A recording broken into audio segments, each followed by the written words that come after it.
All right, so we've come to our first kick in the form. Now, with this kick, you want the same kind of concept as with the punch. You want it to stay relaxed, but be sure that you don't relax so much either with the punch or with the kick to where you're hyperextending your joint. The force should be coming out, but you should always have a slight bend in your elbow and in your knee when you do this kick. So the kick isn't pushing out and pulling back.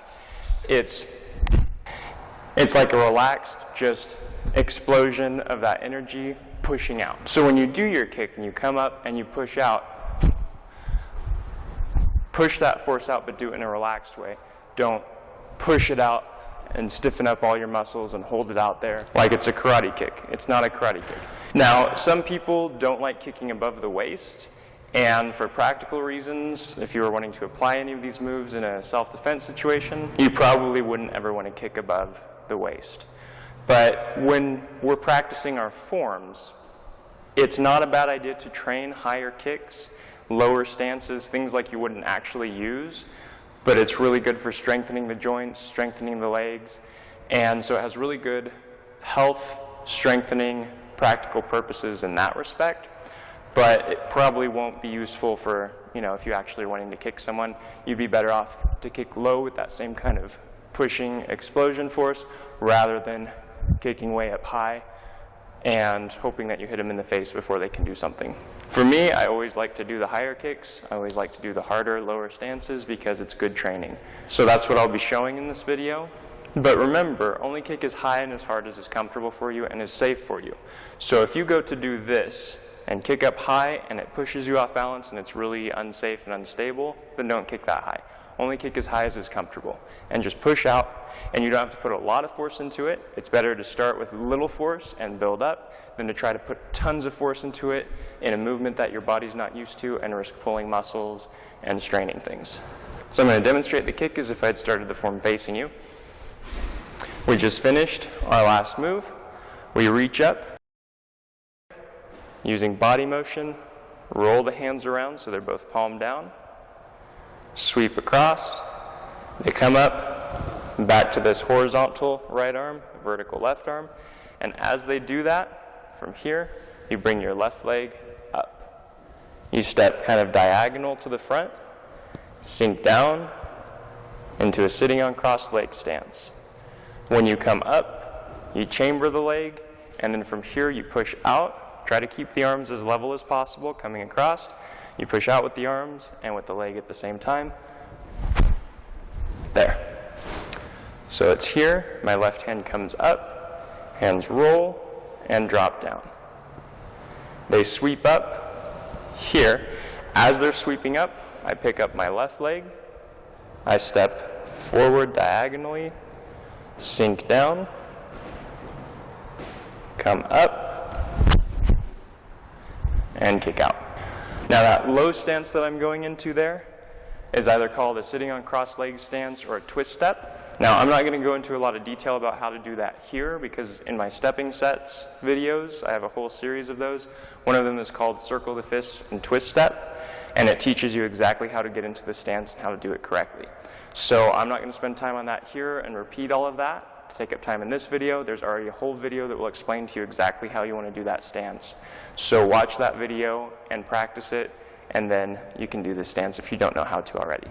Now it's also important to remember that you only need to bend your knees as far as is comfortable for you. You want to be careful that you don't bend forward as you do this, that you just bend the knees as you go down and come up.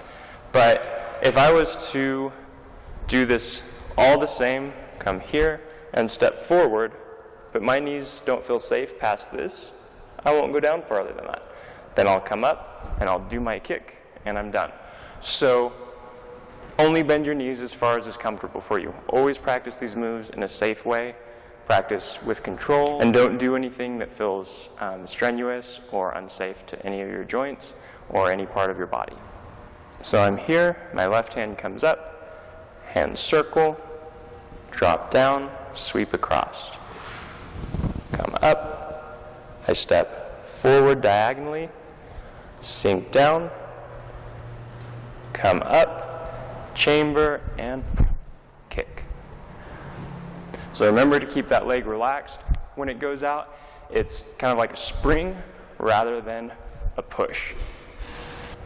So from here, left hand comes up, hands circle, drop down, sweep up, here. I step across, sink down, come up, chamber, push out. So from our last move, left hand comes up, again body motion, drives this left hand up, they circle.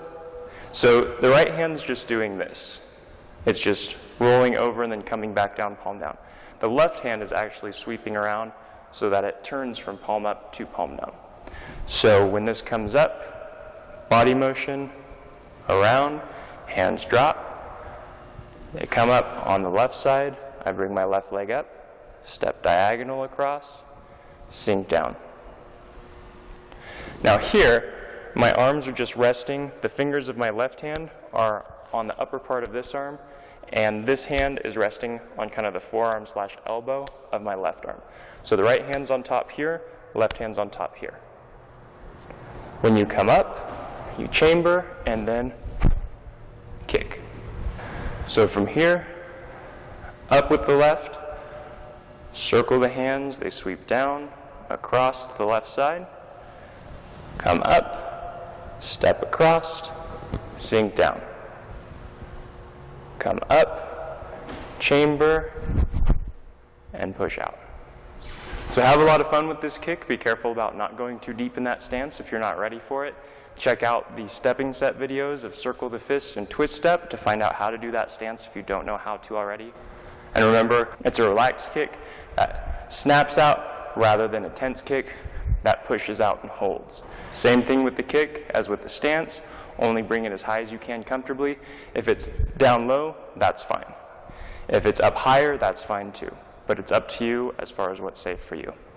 Thank you so much for watching. I hope you enjoyed this video. I hope it's helpful. And I wish you all the best in your training.